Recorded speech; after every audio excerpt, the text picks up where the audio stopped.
Hello everyone, my self Nitya Kashyap, founder of SSE और biology की faculty भी। आज यूट्यूब पर हमारा ये पहला क्लास है। मैं एक्सप्लेन करूंगी आपको सिलेबस। देखिए, बायो का जो सिलेबस है आपका 12th का, वो टोटल आपको 13 चैप्टर 12th में बायोलॉजी में आपको पूरा 13 चैप्टर डील करना है, जिसमें हम लोग मेजर पार्ट पढ़ेंगे रिप्रोडक्शन के बारे में और फिर इस बार पढ़ेंगे जेनेटिक्स के बारे में। तो ये हमारा दोनों ये जो यूनिट है वो मेजर है। हमारा जो पहला यूनिट है वो है रिप्रोडक्शन। हमारी फर्स्ट यूनिट जो है वो है रिप्रोडक्शन, जनन। पढ़ना हमें जनन के बारे में, पढ़ना है रिप्रोडक्शन के बारे में। और उसमें जो पहला चैप्टर है, हमारे सिलेबस का जो पहला चैप्टर है वो चैप्टर ये है। देखिए लिखा हुआ है chapter 1, sexual reproduction in flowering plants. हमारा 12th बायोलॉजी का सिलेबस का जो पहला चैप्टर है वो चैप्टर 1, जिसका नाम है sexual reproduction in flowering plant. ये जो भी क्लासेज आज जो ये शुरू हुई, हर दिन एक वीडियो बना बना करके मैं आपको देते रहूंगी। और ये जो वीडियो, ये चैप्टर जो ये रेडी किया जा रहा है, आपकी सुविधा के लिए रेडी किया जा रहा है। और मोस्ट इम्पोर्टेंट, ये दोनों मीडियम के बच्चे इसको देख सकते हैं और पढ़ सकते हैं। मैं इंग्लिश और हिंदी दोनों ही मीडियम के बच्चों को देखते हुए इसे लेकर चलूंगी। तो बेझिझक आप मेरे चैनल को देखिए, चैप्टर में डील कर रही हूँ, इससे आप देखिए, समझिए, पढ़िए, तो इससे आपको कोई प्रॉब्लम नहीं होगी। मैं एकदम एनसीईआरटी लाइन चलूंगी। मेरे पढ़ाने के बाद आप एनसीईआरटी बुक को देखना, चैप्टर को देखना, कहीं से आपको कोई प्रॉब्लम नहीं आएगा।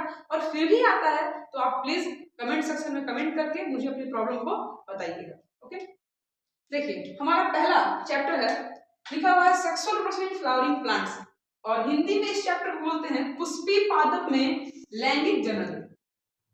11th में हम सब ने क्या डील किया? 11th में हम सब ने ये डील किया कि अब जैसे होता क्या कि जनन 3 प्रकार से होते हैं। जनन जो है वो 3 प्रकार से होता है। इस पृथ्वी पर, इस वर्ल्ड में जितने भी जीव जंतु हैं, सभी जीव जंतु जनन करते हैं। जनन क्यों करते हैं? जनन क्यों इंपॉर्टेंट है?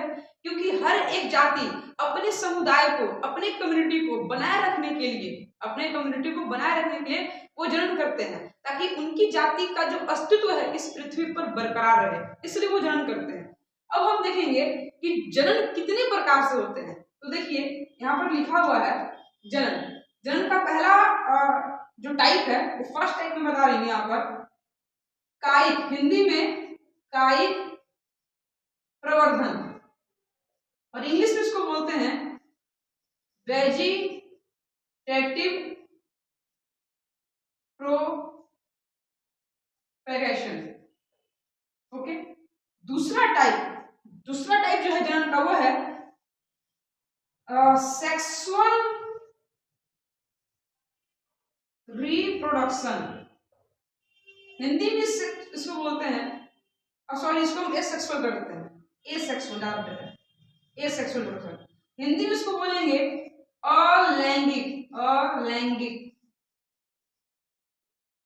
अलैंगिक जनन। और लास्ट है लैंगिक जनन, सेक्सुअल रिप्रोडक्शन। देखिए ये 3 प्रकार के जनन का मेथड हो गया।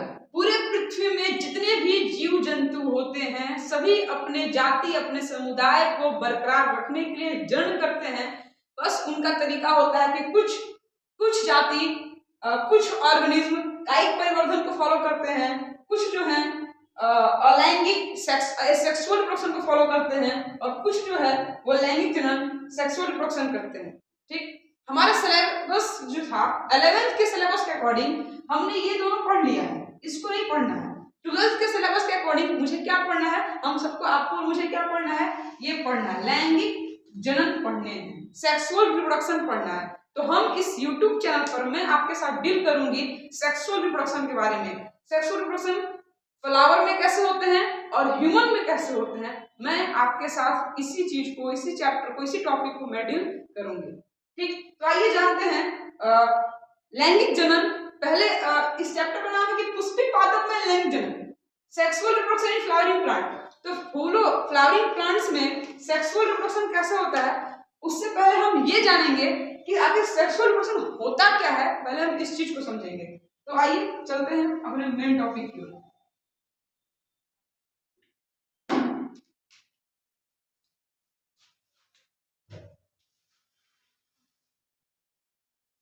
देखो लैंगिक जनन क्या होता है, लैंगिक जनन समझेंगे। सेक्सुअल रिप्रोडक्शन आखिर क्या मतलब होता है सेक्सुअल रिप्रोडक्शन का, लैंगिक जनन का मतलब क्या है, लैंगिक जनन होते क्या है, इस चीज को आप समझिए। देखिए लैंगिक जनन क्या है, दो two opposite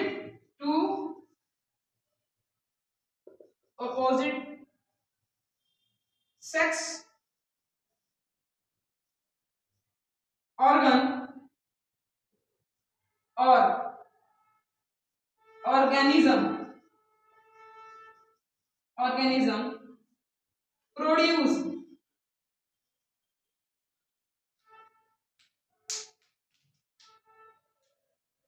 produce two opposite sex organism या organ produce two dissimilar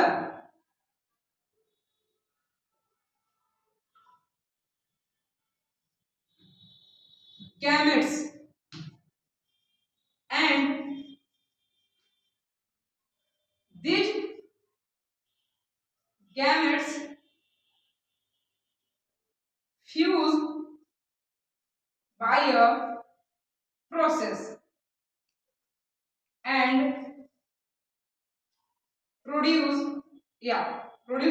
and formation of new life in the form of zygote।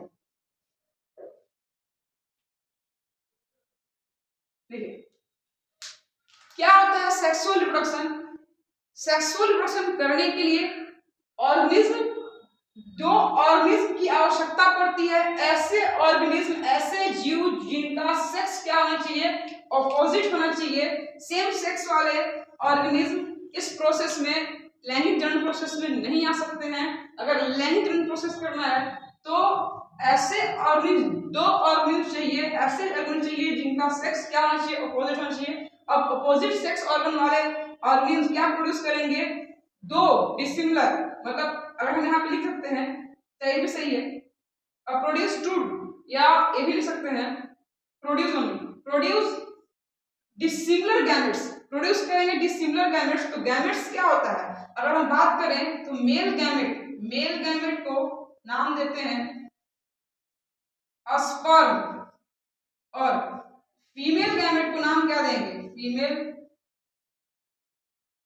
Gamete को नाम देंगे ओवा या एग, और हिंदी में बोलेंगे इसको मादा युग्मक, मादा युग्मक को हिंदी में बोलते हैं अंडाणु, और इसका नाम देंगे नर युग्मक, हिंदी में बोलेंगे नर युग्मक, और इसको स्पर्म को बोलेंगे शुक्राणु। लेकिन ये सिर्फ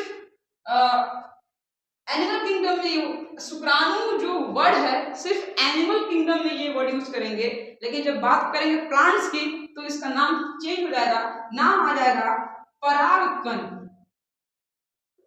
और इंग्लिश में इसका नाम बोलते हैं पोलन ग्रेन।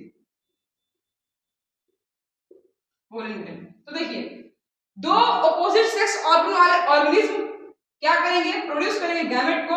गैमेट क्या है देख लीजिए, मेल गैमेट को कहते हैं स्पर्म, और यही बात अगर हम फ्लावर में करें तो परागकण बोलेंगे मेल गैमेट को, नर युग्मक को, और फीमेल गैमेट को बोलते हैं ओवा एग, और मादा का इसको हिंदी में बोले तो मादा युग्मक को बोलते हैं अंडाणु।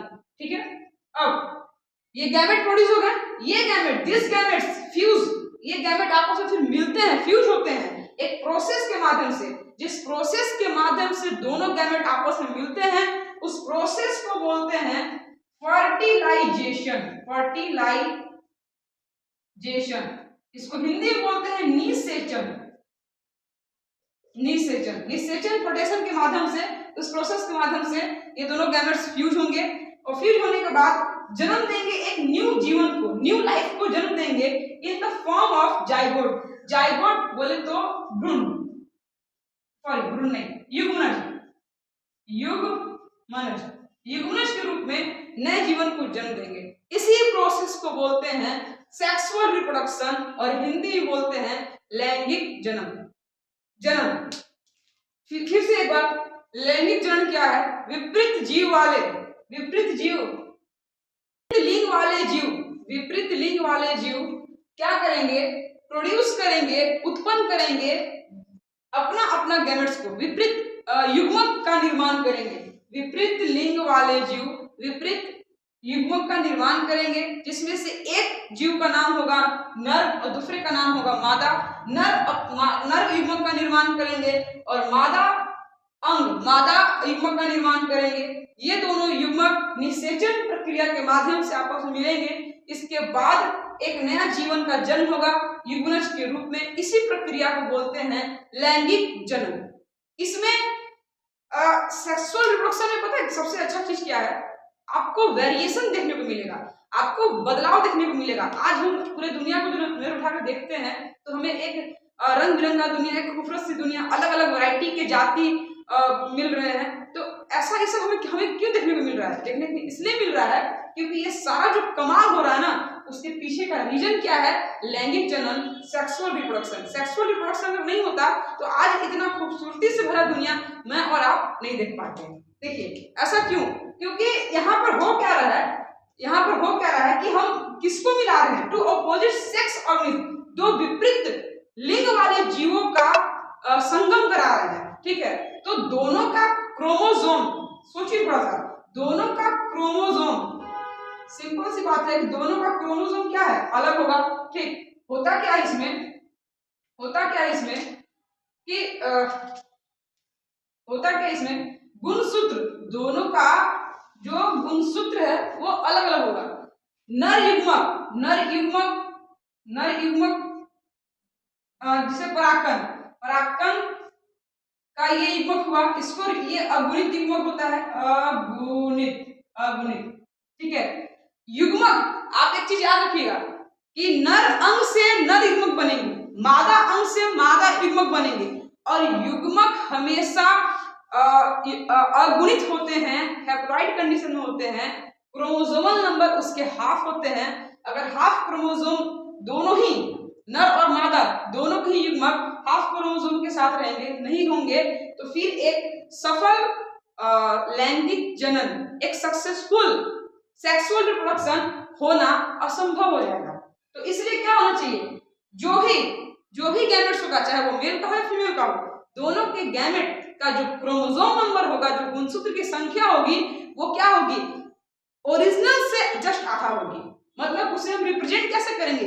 रिप्रेजेंट करेंगे छोटे n से और उसे बोलेंगे अगुणित। हिंदी में अगुणित बोलेंगे और इंग्लिश में बोलेंगे हैप्लॉइड, हैप्लॉइड। तो मेल गैमेट का भी क्रोमोसोम नंबर n से रिप्रेजेंट करेंगे और हैप्लॉइड बोलेंगे, और फीमेल गैमेट का भी क्रोमोसोम नंबर n से रिप्रेजेंट करेंगे, हिंदी में अगुणित कहेंगे और इंग्लिश में हैप्लॉइड कहेंगे। और यही जब n+n, अब ये मान लीजिए ये मेल गैमेट है, नर युग्मक है, और ये हो गया मादा युग्मक, फीमेल गैमेट हो गया। अब दोनों को जोड़ दीजिए, निषेचन हुआ तो क्या बन गया? 2n। जैसे ही 2n हुआ तो नए जीवन का जन्म हो गया। तो यही है आपका लैंगिक जनन। ये डिफिनेशन हुआ लैंगिक जनन का। अब हम इस चीज को समझ गए कि लैंगिक जनन क्या होता है, सेक्सुअल रिप्रोडक्शन क्या होता है। अब हम आगे देखेंगे कि पुष्पी पादप में, फूलों वाले पौधों में लैंगिक जनन कैसे होते हैं, फ्लावरिंग प्लांट्स में सेक्सुअल रिप्रोडक्शन कैसे होते हैं। अभी तक हम समझ रहे थे, क्या समझ रहे थे? आखिर ये सेक्सुअल रिप्रोडक्शन है क्या, लैंगिक जनन है क्या। अब आगे देखेंगे फ्लावरिंग प्लांट्स में पुष्पी कैसे होता है और पुष्पी पादप में कैसे होता है।